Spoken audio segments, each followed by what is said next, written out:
और आप देख रहे हैं इंडिया न्यूज। देहरादून से बड़ी खबर की बुलेटिन से शुरुआत करेंगे, जहां कोविड वैक्सीनेशन मेले का मेगा लकी ड्रॉ आज है। डीएम डॉक्टर राजेश कुमार भी की मौजूदगी में यह लकी ड्रॉ निकाला गया। जिला प्रशासन ने लकी ड्रॉ योजना की शुरुआत की थी। कलेक्ट्रेट सभागार में आज लकी ड्रॉ निकाला गया। परेड ग्राउंड देहरादून में पुरस्कार वितरण किया जाएगा। सीएम पुष्कर सिंह धामी विजेताओं को पुरस्कार वितरित करेंगे। ये बड़ी जानकारी देहरादून से आपको दे रहे हैं, जहां पर लकी ड्रॉ निकाला गया और इस लकी ड्रॉ का जो भी विनर होगा उसे सीएम पुष्कर सिंह धामी प्रोत्साहित करेंगे और पुरस्कार राशि भी उसे दी जाएगी। ये बड़ी जानकारी, जिला प्रशासन ने लकी ड्रॉ योजना की शुरुआत की है और कलेक्ट्रेट सभागार में आज लकी ड्रॉ निकाला जाएगा। इसके साथ ही सीएम पुष्कर सिंह धामी विजेताओं को पुरस्कार भी बांटेंगे। वहीं प्रधानमंत्री मोदी के 5 नवंबर के दौरे से पहले उत्तराखंड के पूर्व मुख्यमंत्री त्रिवेंद्र सिंह रावत को देवस्थानम बोर्ड को लेकर केदारनाथ में आंदोलनरत तीर्थ पुरोहितों के भारी विरोध का सामना करना पड़ा। विरोध के चलते रावत को बाबा के दर्शन के बिना ही उल्टे पांव लौटना पड़ा। पूर्व मुख्यमंत्री के केदारनाथ पहुंचने पर हेलीपैड से मंदिर के रास्ते में तीर्थ पुरोहितों ने उन्हें काले झंडे दिखाए और उनके खिलाफ जमकर नारेबाजी की। उन्हें वापस जाओ के नारे भी लगाए गए। इस दौरान त्रिवेंद्र सिंह रावत केदारनाथ के दर्शन भी नहीं कर पाए। हालांकि इससे पहले एक अन्य हेलीकॉप्टर से वहां पहुंचे प्रदेश कैबिनेट मंत्री डॉक्टर धन सिंह रावत और भारतीय जनता पार्टी के प्रदेश अध्यक्ष मदन कौशिक ने भगवान केदारनाथ के दर्शन और पूजा की। तीनों नेता प्रधानमंत्री के प्रस्तावित दौरे से जुड़ी व्यवस्थाओं को देखने के लिए वहां पहुंचे थे।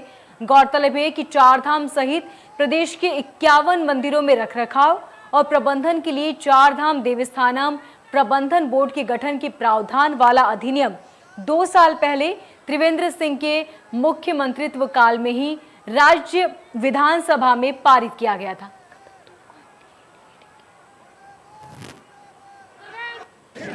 जय बाबा केदार, ओम नमः शिवाय।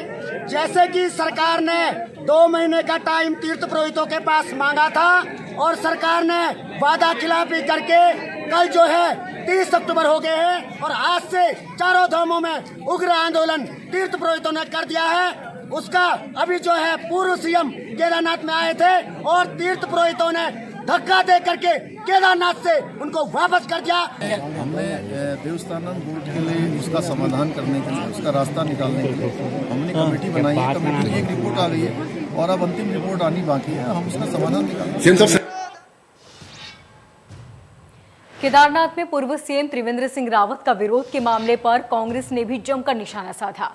कांग्रेस प्रवक्ता और कुमाऊं मीडिया प्रभारी दीपक बलूटिया ने कहा कि पिछले 5 सालों में राज्य सरकार ने उत्तराखंड की जनता को छलने का और तीर्थ पुरोहितों का अपमान करने का काम किया।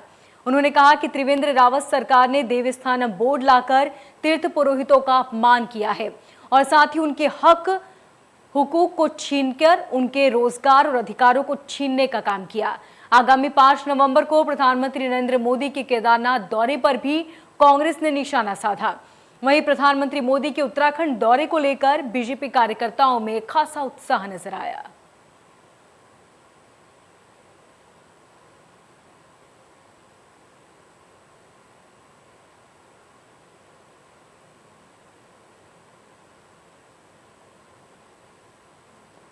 आपको बता दें कि केदारनाथ पहुंचे पूर्व सीएम का जमकर विरोध किया गया। उन्हें काले झंडे भी दिखाए गए। देखिए, भाजपा सरकार ने हमारे पुरोहितों का, पुजारियों का और तीर्थ पुरोहित जो होते हैं उनका हमेशा अपमान किया है। जो एक हमारी पौराणिक और पुरानी व्यवस्था थी कि हम मंदिरों में जाते थे और पुजारी हमारी पूजा करा के, और सारी व्यवस्था थी एक, जो इन्होंने जो देवस्थानम बोर्ड लाके उनका अपमान करने का काम किया है, उनका जो अधिकार था उसको छीनने का काम किया। तो आज जो है जिस तरह से तीर्थ पुरोहितों का गुस्सा था वो बिल्कुल लाजमी है। 5 साल धोखा देके भाजपा सरकार ने यहाँ की जनता को भी छला है, तीर्थ पुरोहितों को भी छला है।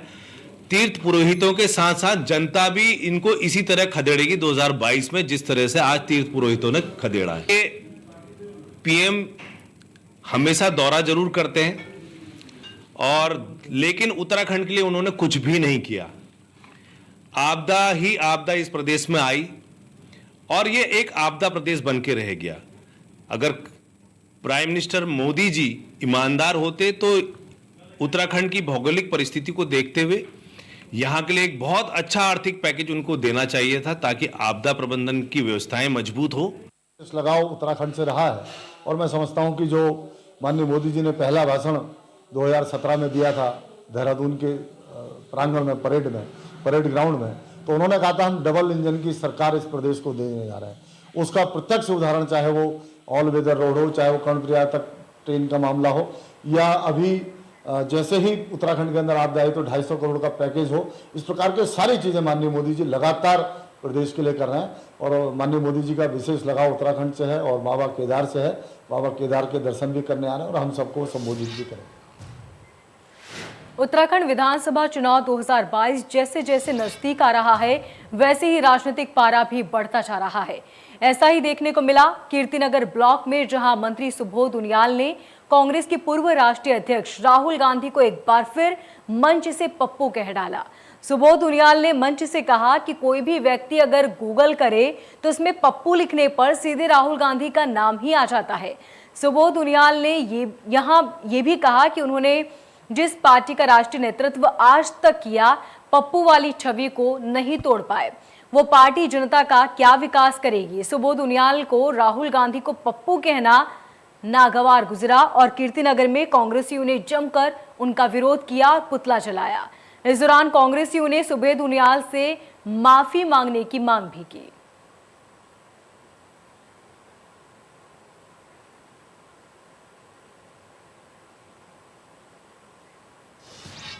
इंटरनेट सेवाओं के क्षेत्र में उत्तराखंड को बड़ी सौगात मिली है। देहरादून के आईटी पार्क में राज्य के पहले इंटरनेट एक्सचेंज का स्थापित किया गया। केंद्रीय इलेक्ट्रॉनिक एवं सूचना तकनीकी राज्य मंत्री राजीव चंद्रशेखर और राष्ट्रीय मीडिया प्रमुख अनिल बलूनी ने ऑनलाइन उद्घाटन किया। इस तरह आने वाले दिनों में राज्य के हर जिले में एक इंटरनेट एक्सचेंज स्थापित होगा। बलूनी ने कहा कि ये कोशिश रहेगी कि प्रदेश के प्रत्येक जिले में ऐसे ही सक्षम इंटरनेट एक्सचेंज स्थापित हों। इससे पर्वतीय और दूर दराज के गांव में भी इंटरनेट की सुविधाएं रहवासियों को मिलेगी।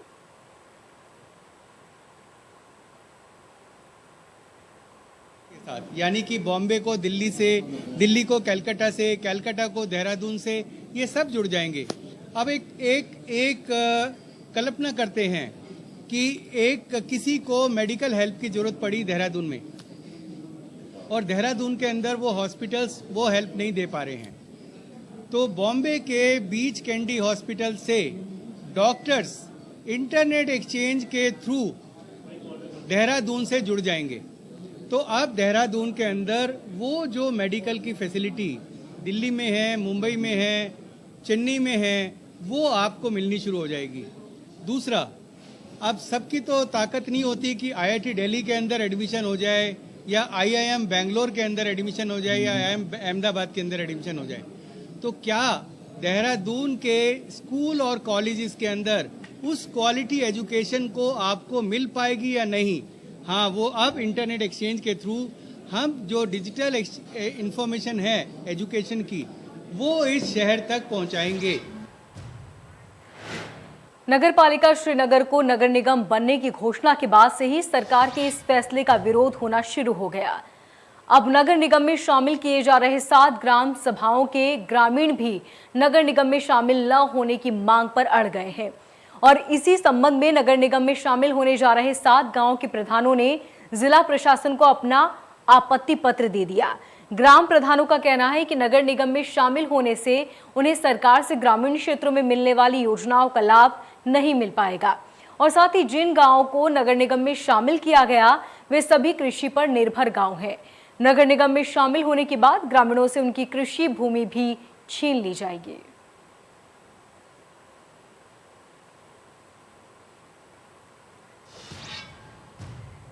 वहीं उधम सिंह नगर की किच्छा में रहने वाले एक शहीद सैनिक के परिवार को आर्थिक मदद के लिए 1 साल में सरकारी दफ्तरों के चक्कर काटने पड़ रहे हैं, लेकिन नतीजा कुछ भी नहीं निकला, जिसके चलते शहीद सैनिक देव बहादुर का परिवार आज परेशान है।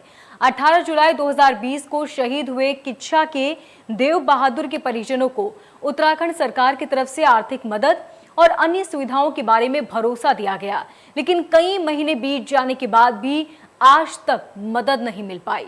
शहीद परिजन जिला सैनिक कल्याण बोर्ड के चक्कर काटते काटते अब थक चुके हैं, लेकिन उत्तराखंड सरकार की तरफ से कोई भी आर्थिक मदद परिवार को नहीं मिली। शहीद सैनिक के परिवार से मिलने पहुंचे कांग्रेस की पूर्व दर्जा राज्य मंत्री डॉक्टर गणेश उपाध्याय ने कहा कि उत्तराखंड सरकार सैनिक धाम और शहीद सम्मान यात्रा जैसे ढोंग रचकर शहीदों का अपमान कर रही है।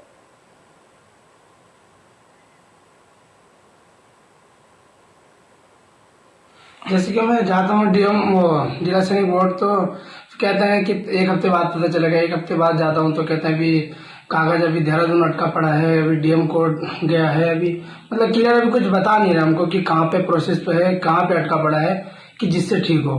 कभी कहते हैं डॉक्यूमेंट्स कंप्लीट नहीं है, कभी कहते हैं यूनिट से कागज रुका है, अभी कुछ क्लियर बताते नहीं है जिला सैनिक।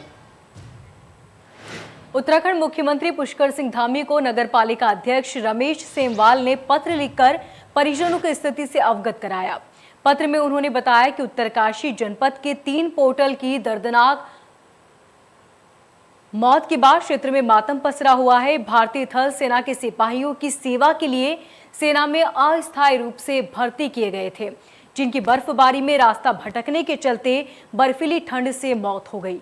इन तीनों पोर्टरों की पारिवारिक स्थिति दयनीय है और दिहाड़ी मजदूरी करके ये अपने परिवार का पालन पोषण करते हैं। इनकी मौत के बाद अब परिवार आर्थिक तंगी से गुजर रहा है। अध्यक्ष ने कहा कि उनका इस तरह से मरना पहाड़ की गरीबी बेरोजगारी को दर्शाता है। रोजगार के अभाव के चलते पहाड़ी युवा अपनी जान जोखिम में डालकर असुरक्षित नौकरी करने को मजबूर हैं, जिससे कि फलस्वरूप वो अपनी जान से हाथ धो बैठते हैं।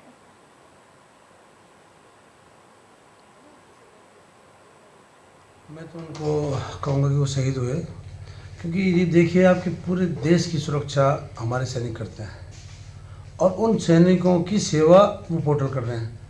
मतलब जो जैसा एक मशीन या जानवर सामान ले आता है, इतना लोड वो लोग पोर्टल अपने कंधों पे हमारे सैनिकों की सेवा के लिए ले आते हैं बॉर्डर पे। और बड़ा दुर्भाग्य कि उनको एक तो ठेकेदार के द्वारा रखा गया, ये भी दुर्भाग्य। उन लोगों को कोई बड़ी सेवा और सुविधा नहीं है।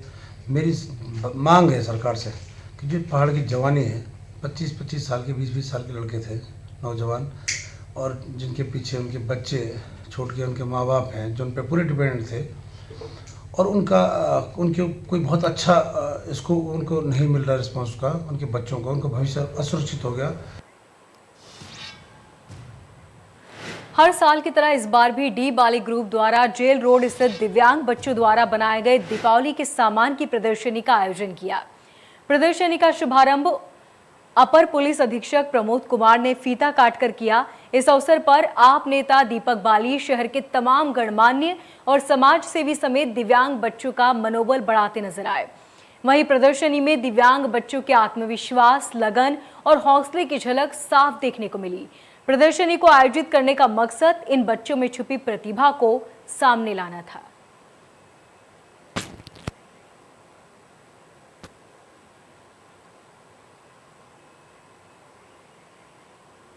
और तस्वीरें आप देख सकते हैं किस तरह वहां पर प्रदर्शनी का आयोजन किया गया।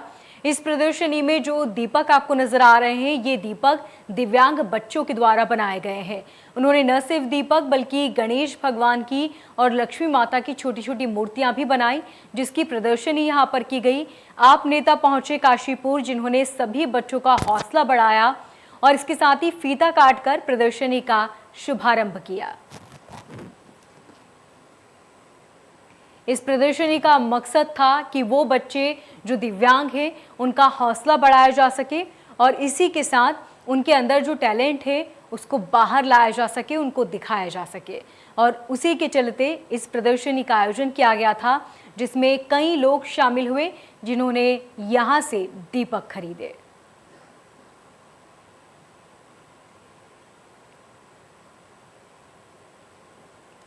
और इसी के साथ इस प्रदर्शनी के साथ ही बच्चों के अंदर का आत्मविश्वास और हौसला भी साफ देखने को मिला कि यदि चाहो तो क्या नहीं हो सकता। बच्चों ने बहुत ही अच्छी तरह यहाँ दीपक और छोटी छोटी मूर्तियां बनाई, जिसको खरीदने के लिए लोगों की भीड़ जुटी।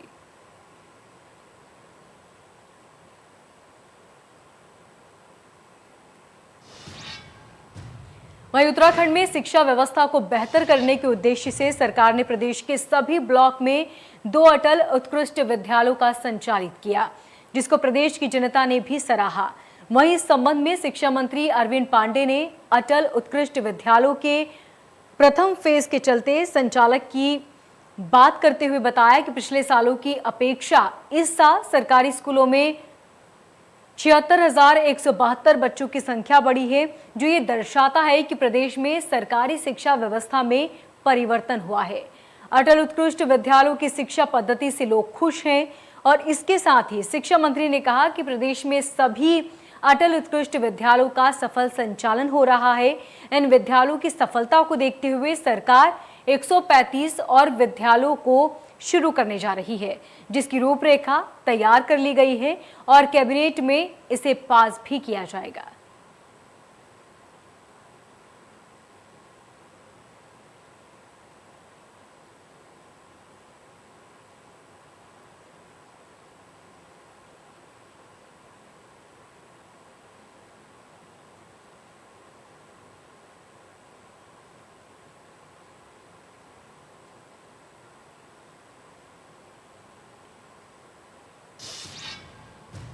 बीजेपी का दामन छोड़ कांग्रेस में घर वापसी करने के बाद पहली बार प्रदेश कांग्रेस मुख्यालय पहुंचे यशपाल आर्य का जोरदार स्वागत हुआ।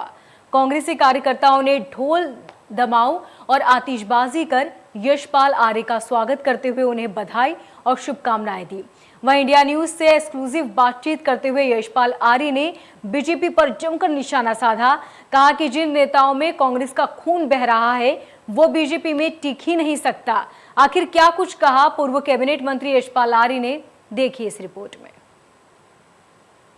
भाजपा का दामन छोड़ कांग्रेस में घर वापसी करने के बाद यशपाल आर्य पहली बार कांग्रेस मुख्यालय पहुंचे, जहां इनका जोरदार स्वागत किया गया। हमारे साथ बातचीत करने के लिए मौजूद यशपाल आर्य से बात करेंगे। सर कांग्रेस में घर वापसी करने के बाद पहली बार कार्यालय पहुंचे, क्या कहना चाहेंगे? कांग्रेस शामिल होने के बाद कार्यालय पहुंचे, जोरदार स्वागत किया गया, आपका क्या कहना? देखिए, आज मैं अपने घर में, परिवार में, अपनों के बीच में आया हूँ तो बहुत खुशी है मुझे। आज मैं बहुत प्रफुल्लित हूँ और शब्द नहीं है मेरे पास किन शब्दों में अपने मन के भाव को व्यक्त कर सकूं। लेकिन जिस तरह से परिवार में आकर, अपनों के बीच में आकर इस पवित्र मंदिर में आया हूं, तो जिस तरह से यहाँ की मातृशक्ति ने, यहाँ के युवाओं ने, कार्यकर्ताओं ने, बुजुर्ग, हमारे सीनियर लीडर्स ने, सब ने मुझे इतना प्यार दिया है, सम्मान दिया है, मैं उनके प्रति कृतज्ञता व्यक्त करता हूँ। और जो विश्वास व्यक्त किया है यहाँ की इस स्थान पर, तो उस विश्वास को बनाए रखना मेरी प्राथमिकता होगी। उस विश्वास के अनुरूप मैं खरा उतर सकूं, ये मेरा पहला कर्म होगा। 4.5 साल बाद खुल करके आज अपने मन से पूरी तरह से भाजपा का विरोध किया है, किस तरह पूरा कहना चाहेंगे? जो आपने कहा कि बीजेपी सिर्फ एक पाठशाला के रूप में काम करती है। देखिए, हम मिलकर काम करेंगे। मैंने कहा ना, एकता में बहुत बड़ी ताकत है, एकता में बहुत बड़ी शक्ति है। और हम भी पाठशाला लगाएंगे।